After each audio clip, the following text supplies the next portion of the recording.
Let's get salty!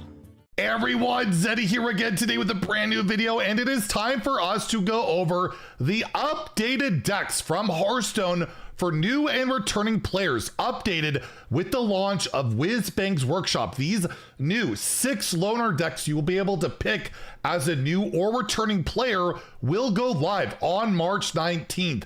And basically, to be eligible for one of these decks, you have to be a new player on a new account or a returning player coming back after 90 days away from Hearthstone. And yes, after the expansion launch, you'll be able to pick from one of these. And I've been told, even if you started Hearthstone today, let's say this video is live today, March 17th, in 2 days, the loner deck that you see there, after you beat the apprentice track, will be updated to be the newer one, which is arguably going to be the better ones, because these are some very competitive decks, and I'm going to go through all 6 options that you can take a look through and see what most suits your style, what's the most competitive. We'll try to go through all of that. And if you enjoy the content on this channel, you want to see other updates like this as we keep you guys up to date on all the news at Hearthstone throughout the year, please hit that sub button down below, give the video a like, it helps us out a lot. So let's take a look at the decks that it's really surprising how good the decks are that new and returning players get. These are legend capable decks. I will note, no cards from Whizbang's Workshop are included in these decks. They never include the most recent expansion. They're built off the prior year of Hearthstone. They are standard legal. They have cards from Festival Legends, Titans, and I believe Showdown the Badlands, as well as core set cards. So starting off, we have Sludge Warlock. This deck just recently got nerfed multiple times, but it's basically the constructed version of it that you will see out there. The only thing it's missing is the Titan Sargeras, which is a really good card, but you do get legendaries in here like Symphony of Sins, really solid card that can slot into multiple Warlock decks. Popgar the Putrid, which is very important to be in this deck. It basically discounts your fell spells by 2, gives them lifesteal, and also gives you 2 barrels of sludge. And you have really iconic and strong cards in here, like Forge of Wills in particular. This goes into Control Warlock, Handlock, really solid. The Epic in Trolley Problem, and it's just an all-around good aggressive deck. It definitely caters more to the early game strategies, overwhelming your opponents with a lot of stats, like your Baritone Brims get larger every time you take fatigue damage, which you can amplify with Crescendo, Crazed Conductor. You got big taunt seed here like Gloomstone Guardian, Waste Remover, still very large, and this deck does do pretty well. So this is your playstyle, certainly a valid pick. It just, in terms of the flexibility of the cards, if you're looking at Warlock, there's not a lot of flex room here. You're gonna be kind of narrowly put into this Sludge Warlock deck, so be aware of that. Next is probably one of the best decks in here available, because Warrior I'm expecting to be really good in Whizbang, and it might not run a lot of new cards, and it's gonna run a lot of these cards. You got Odin, the best card in Warrior right now, a legendary card to boot. Basically, for the rest of the game, whenever you gain armor, you gain attack. So this gives you a really good end game win condition. Talon's a free legendary already, the core set, so you don't really get it. Ignis is a free legendary. I believe you can unlock it through just opening a pack, I think, from Titans.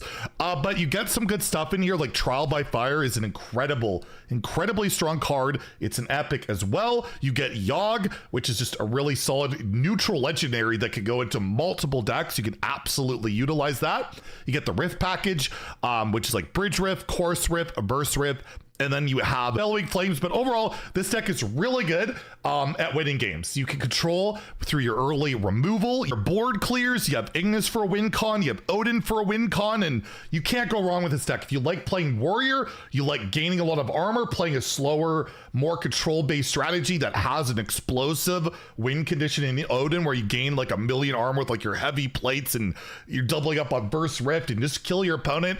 Really solid. You absolutely can't go wrong with this.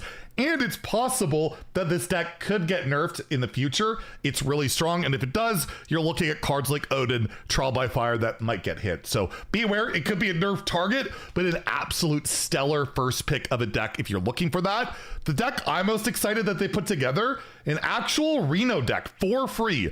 Reno Shaman, a 30-card deck with Chaz Reno Lone Ranger, one of the best legendary cards out there. It's neutral. You get this deck, you can play Reno in any other class, right?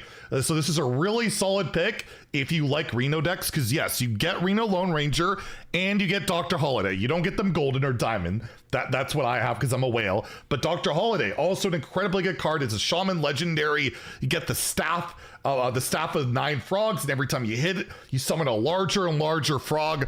Really solid. And you get Sir Finley the Intrepid, another legendary card, which is really good in both Shaman and Paladin.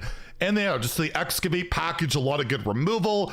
I don't think any too much more expensive cards outside of those legendaries, but the value you get with this deck is really sick. So if you like the longer Reno style game plan, and I do think Reno Shaman's good to be very good in Whizbang's workshop, at least when I played it in Theory Crafting with some of the new tools you can get, which are not really legendary based outside of, I guess, Shutterblock or Hagatha if they make the cut. But overall, really solid deck. And again, I'm really excited that they actually have a Reno deck to play. Next, we have a rogue deck where if you like randomness, you like craziness, this is a deck for you. It is all built around Wishing Well, where every time you play a coin, you get a legendary that from another class that costs 1.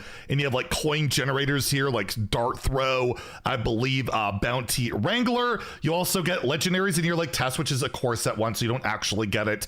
But Drilly the Kid, free legendary, as well as Velrock. Both very good, although Drilly is going to be a lot worse after rotation because there's not a lot of great ways.